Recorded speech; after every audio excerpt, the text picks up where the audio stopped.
अस्सलाम वालेकुम मोअज़्ज़ज़ नाज़रीन, आप देख रहे हैं प्राइम पोस्ट न्यूज़ का बराह रास्त शो अपने मेज़बान मोहम्मद जलाल के साथ। नाज़रीन, आज की इस पॉलिटिकल टॉक शो में हमारे साथ जो मेहमान जुड़ चुके हैं, आप हैं आगा सईद मुंतज़िर मेहदी साहब।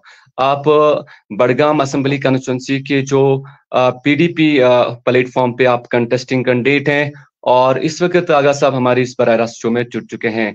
आगा साहब, आपका खैर मकदम हमारी इस बराह रास्त शो में। बहुत बहुत शुक्रिया। अगर साहब, अगर हम बात करें कि आप मेन स्ट्रीम पॉलिटिक्स का आप हिस्सा हैं और आपके पास बहुत सारी ऑप्शंस थी आप मेन स्ट्रीम आने के बाद, लेकिन आपने पीडीपी को ही क्यों चूज किया है? क्या और हमारी जो प्लेटफॉर्म यहाँ सियासी प्लेटफॉर्म है उनको आपने रिजेक्ट करके पीडीपी को क्यों चुना है? देखिए, पहले तो मैं ये क्लियर करूं कि मैंने पीडीपी जमात को नहीं चुना है। ये फैसला इज्तिमाई तौर ज़िला बडगाम के जवानों और बुजुर्गों, बिलखुसूस यहाँ की कॉन्स्टिट्यूंसी के लोगों का है। मैंने इस जमात का इंतखाब नहीं किया, लोगों ने ही जमात का इंतखाब किया और अपने कैंडिडेट का इंतखाब किया है।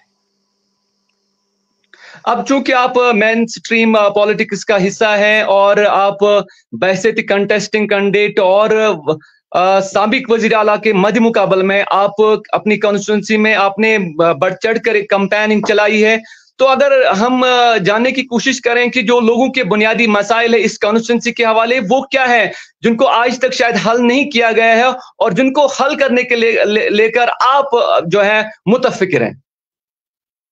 देखिए, जहाँ तक इस कॉन्स्टिट्यूंसी का ताल्लुक है, यहाँ इंसानी हुकूकों की बदतरीन पामालियाँ हो रही हैं। वो ऐसे कि यहाँ के हर गली, हर कोचे से नाइंसाफ़ी की सदा आ रही है। यहाँ के लोगों को बुनियादी ज़रूरियातों के लिए तरसाया गया है, चाहे वो बिजली का मसला हो, चाहे वो पानी का मसला हो, चाहे वो सड़क का मसला हो, तालीम का मसला हो, शोबे सेहत का मसला हो। वो कोई गोशा यहाँ का नहीं है जो नाइंसाफ़ी की आवाज़ बुलंद नहीं कर रहा है। अच्छा आगा साहब, अगर हम बात करें चूंकि आपके मध्य मुकाबल में साबिक वजीर आला उमर अब्दुल्ला साहब हैं और देखा जाए कि नेशनल कॉन्फ्रेंस का एक अपना कैडर है, लेकिन वहीं अगर हम देखें आपने भी ग्राउंड जीरो पर चूंकि कैंपेनिंग का आप बराबर हिस्सा रहे हैं, तो क्या आप समझते हैं कि इस दफा जो मुकाबला है वो किस तरह का मुकाबला है? क्या इस मुकाबले में आप जीत हासिल करने में कामयाब हो जाएंगे? देखिए, लोगों ने फैसला किया है वो किस तरफ है, उनका कैंडिडेट कौन है, उनकी जमात कौन है। अब कोई ऐरा गैरा बाहर से नाफिज होने की कोशिश कर रहा है, उसमें तो मैं कुछ नहीं कर सकता हूँ, मगर लोगों ने वाज़िया तौर साफ दीवार पर कहा है, बमागी दोहल कहा है कि हमारी जमात कौन है और हमारा कैंडिडेट कौन है। जो भरोसा जो एतमाद जो उन्होंने मेरे कंधों पे डाला है, मुझे नहीं लगता है वो किसी बाहर वाले को नसीब हो सकता है। जी, बात की जाए तो नेशनल कॉन्फ्रेंस की, तो वो इस कॉन्स्टिट्यूंसी के हवाले से अरसे से जो है इक़्तिदार में रह चुकी है। क्या आप समझते हैं कि जो लोगों के बुनियादी, जैसे कि आपने कहा है कि जहां बुनियादी मसाइल है लोगों के, उनको हल नहीं किया गया है आज तक, आप जीत हासिल करने की सूरत में आप समझते हैं कि यहाँ के जो बुनियादी मसाइल है उनको हल करके लेकर आप जरूर आगे बढ़ेंगे? इंशाल्लाह उसी के लिए तो मेरा इंतखाब हुआ है, उसी नाइंसाफ़ी के अजाले के लिए तो मुझे यहाँ के लोगों ने एतमाद दिया है, एक भरोसा दिया है, ताकि मैं आगे चल के जो भी इस 30 सालों में इस कॉन्स्टिट्यूंसी के साथ नाइंसाफ़ी हुई है, उन तमाम तर नाइंसाफ़ियों का इजाला हो। और कोशिश यही है कि जो बडगाम में तमीर व तरक्की का फुकदान है उसको कम किया जाए और बडगाम को भी बाकी अजलाओं की तरह उनके बराबर लाया जाए। और यहाँ पर जो मैं ज़्यादा बड़ी बातें नहीं करूँगा कि मैं यहाँ ये लाऊंगा वो लाऊंगा। पहली मेरी तरजीह यही होगी, जो बुनियादी ज़रूरियात है यहाँ के लोगों की, जो जिससे उनको महरूम रखा गया है, उसको मैं पहले अवलीन फुर्सत में ठीक करूँगा।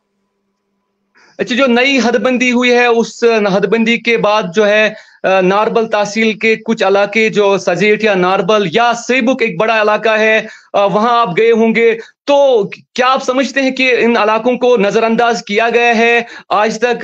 क्या समझते हैं आप?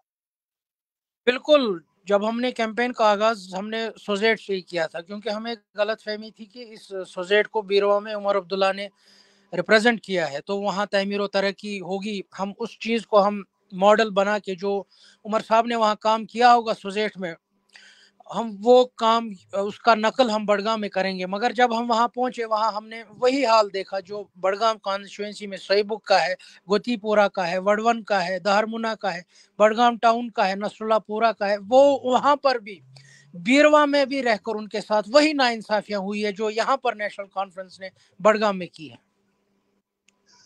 आगा साहब, चूंकि अब आपके चेहरे को, आपकी जात को, खासकर आपका एक अपना खानदान है, आगा साहब के आप फर्जंद हैं, आगा सईद हसन साहब के आप फर्जंद हैं, तो कुल मिलाकर अगर देखा जाए कि आपका एक असर रसूख है अपनी बरादरी के अंदर भी, और जैसे कि आपने कहा है कि जैसे सेबुक वगैरह जो इलाका है उसमें भी लोग चाहते हैं आप बदलाव की, तो आप कुल्ली तौर पर बड़गाम कॉन्स्टिट्यूंसी के लिए क्या मैसेज रखना चाहेंगे?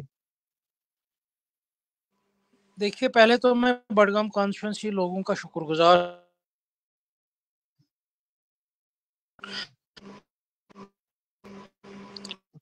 हेलो जी जी जी, बात करें आप। जी, पहले तो मैं बड़गाम कॉन्स्टिट्यूंसी के लोगों का शुक्रगुजार हूँ कि जिस इज्तिमाई फैसले, जिस इज्तिमाई इत्तेहाद की तर्जुमानी के लिए उन्होंने मुझे चुना है। मैं उनका बहुत बहुत मशकूर हूँ कि उन्होंने मुझे इस लायक समझा। मैं आपके ज़रिए से बड़गाम कॉन्स्टिट्यूंसी के लोगों को ये बताना चाहता हूँ कि जो भरोसा, जो एतमाद, जो होप, जो उम्मीद उन्होंने मेरे कंधों पर डाली है, इंशाअल्लाह मैं उस तमाम जिम्मेदारियों के साथ इंसाफ करूंगा और जिम्मेदारियों को आसान तरीके से निभाऊंगा इंशाअल्लाह। जो भी उनके साथ नाइंसाफ़ी हुई है आज तक, जो भी उनके दिलों पर नाइंसाफ़ी के लगे हैं, मैं इंशाअल्लाह ज़रूर उनको मरहम लगाऊंगा बहैसियत हमसाई। मेरी जिम्मेदारी है, शरई तौर भी यही मेरा तकाजा है कि मेरे हमसाए जिन हालात से गुजर रहे हैं, मेरी अवलीन फुर्सत यही है, इबादत मेरी यही है कि मैं उस कशीदगी से उनको निकालूं।